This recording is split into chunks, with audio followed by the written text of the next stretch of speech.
ہمارے لیے آج کی تلاوت رسولوں کے اعمال اس کا 11واں باب 21ویں سے 26ویں اور پھر 13ویں باب کی پہلی سے تیسری آیت۔ اور خداوند کا ہاتھ ان کے ساتھ تھا اور بہت سے لوگ ایمان لا کر خداوند کی طرف رجوع ہوئے۔ ان باتوں کی خبر یروشلم کے کلیسیا کے کانوں تک پہنچی اور انہوں نے برناباس کو انطاکیہ میں بھیجا۔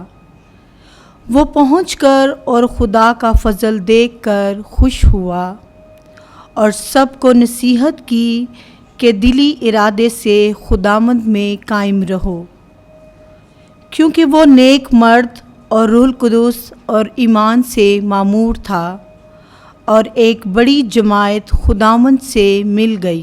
تب برناباس شاؤل کی تلاش میں ترسوس کو روانہ ہوا، اور جب وہ ملا تو اسے انطاکیہ میں لایا، اور یوں ہوا کہ وہ سال بھر تک وہاں جماعت میں شامل ہوتے اور بہت سے لوگوں کو تعلیم دیتے رہے، اور شاگرد پہلے انطاکیہ ہی میں مسیحی کہلائے۔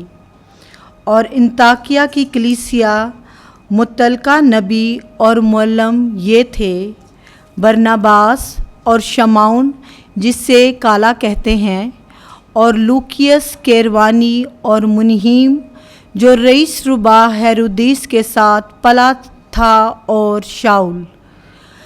جب وہ خداوند کی عبادت کر رہے اور روزے رکھ رہے تھے تو روح القدس نے کہا کہ میرے لیے شاؤل اور برناباس کو اس کام کے لیے مخصوص کر دو جس کے واسطے میں نے انہیں بلایا ہے۔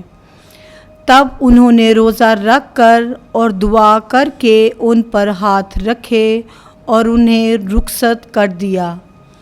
پاک کلام کا پڑھا اور سنا جانا ہم سب کے لیے باعث برکت ہو۔ خدا کا شکر ہو۔